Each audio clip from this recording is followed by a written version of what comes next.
Hello, I'm Don Norris. I want to tell you a story that happened over 20 years ago in Chicago, Illinois. A story you might not even believe. But I need to have you do a little pretending. Pretend behind me is the Chicago Piccaso. And it's in the middle of the night on a cold winter night in Chicago, as if there wasn't any other kind of winter nights in Chicago. So I was bundled up in a big heavy coat, and I was admiring the Picasso sculpture. So let me tell you how I got there. So 20 years ago from today, this is 2014, I was in Chicago on some business, and I decided that I wanted to see the Picasso.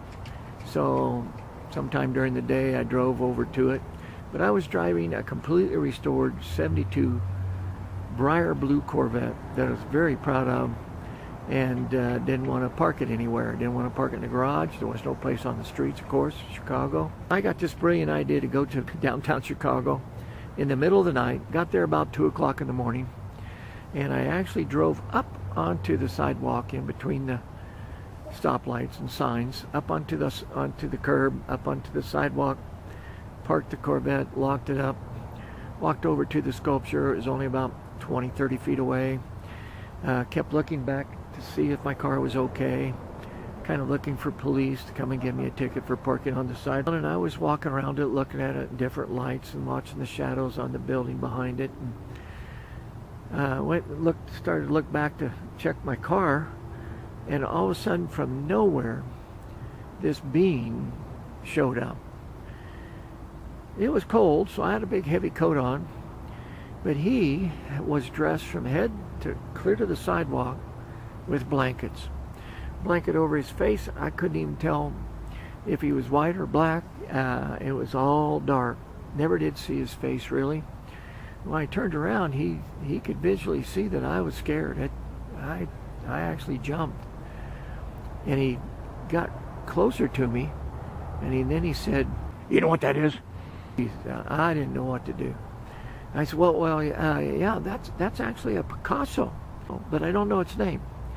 And he looked at it. Doesn't have a name.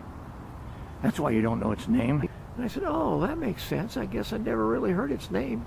He said, that's why they call it the Picasso in Chicago, or the Chicago Picasso. And I said, yeah, I remember that. Time I started to say something, he'd say, do you know what they paid for it? And I said, well, no. He said, well, they didn't pay anything for it. Picasso actually gave it to the city as a gift in the end, said that he didn't want anybody to pay for it. I said, well, that's cool. And then he said, do you know how much it weighs? And I said, no, I don't. And then he told me, you know how tall it is? About 40 feet. Then he told me. Now, to this day, I don't know those facts. I was so scared. I just wanted to get out of there. So when he'd say something like that, I'd have to say, well, no, how tall is it? And then he would tell me, and then I would try to get around him and get to my car and get the hell out of there. This went on for almost 20 minutes, maybe a half an hour even. And he told me everything there was to know about that sculpture. He was an expert on that sculpture. So when he got done, I said, you know what, you've been the highlight of my trip to Chicago. And it was very educational. And I brought out my billfold, and I was trying to take a 20 out without him seeing the money I had in there. And I said, I'd like to give you this money. He said, no, I don't take money. I just love the sculpture and just thought I'd tell you about it since you were here in the middle of the night. And I said, well, then he kind of looked down and saw that it was a 20, and he kind of grabbed it kind of fast again, kind of scared me. And we talked a little more about the sculpture as I inched towards the car. And then we got about halfway to the car, and he said, you know what, I want you to wait a minute. I got something I want to give you. When he said that, I saw an out. So if he was going to go somewhere, I was going to get my car and get the hell out of there. So I looked at the car, and I said, well, I'll just wait over here by the car. When I turned around, he wasn't there. Honest to God, I don't know where he went. My suspicion is that he lived, there was some culverts there, some sewer drains, and I actually think he laid down and rolled down into one of those, because I don't know how he could get away that quick. So as I was walking to the car, thinking, well, at least I can get out of here. As I opened my car door, he came around the back of my car and said, he'll give you something.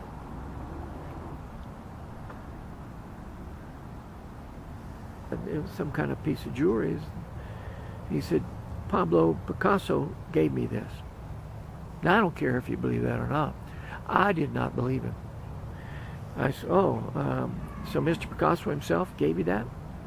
He said, an old man was looking at the sculpture, so I came over and asked him if he knew what it was. And he said, yes, the Untitled Picasso, commonly known as the Chicago Picasso. He said, we actually sat down and started talking for a while about sculpture. He said, Picasso said that he knew more about sculpture than he did.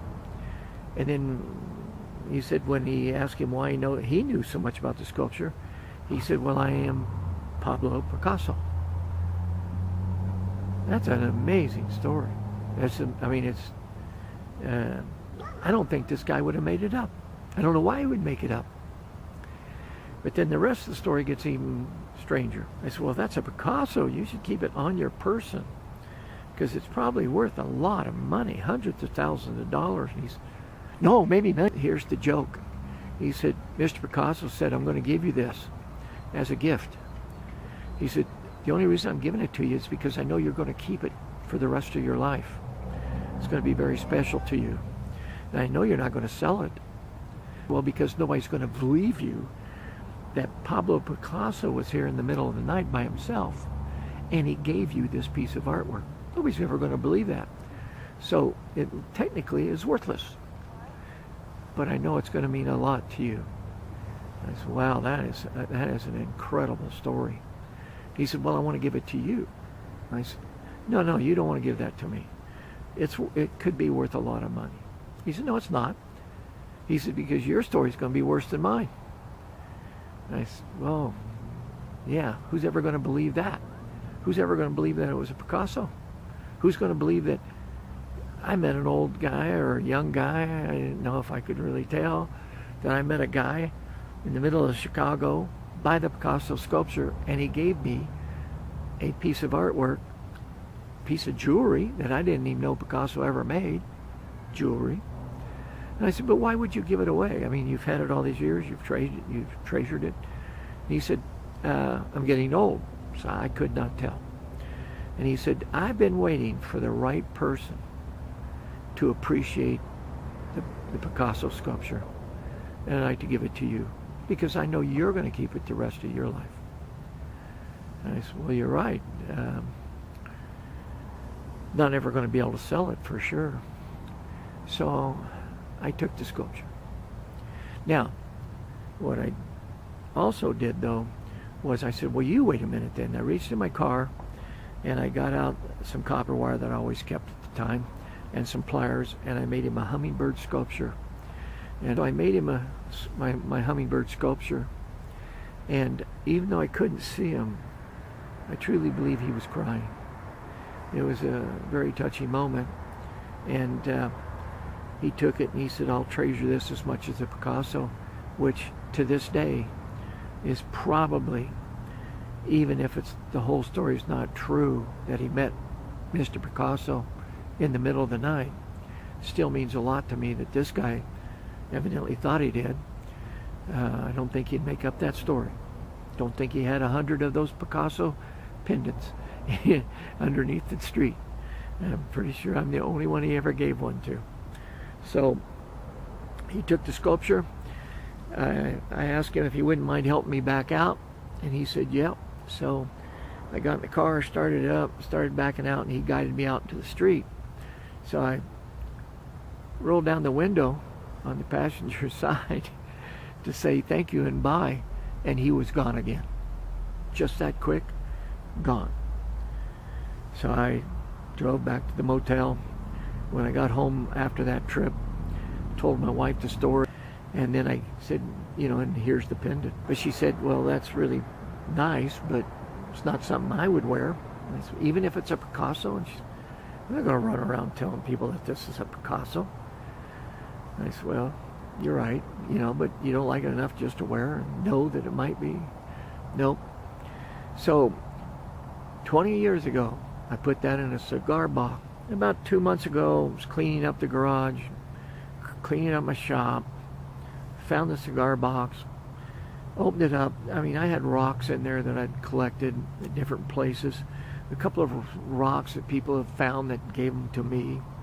And my 2 or 3 pieces of jewelry that I cherished.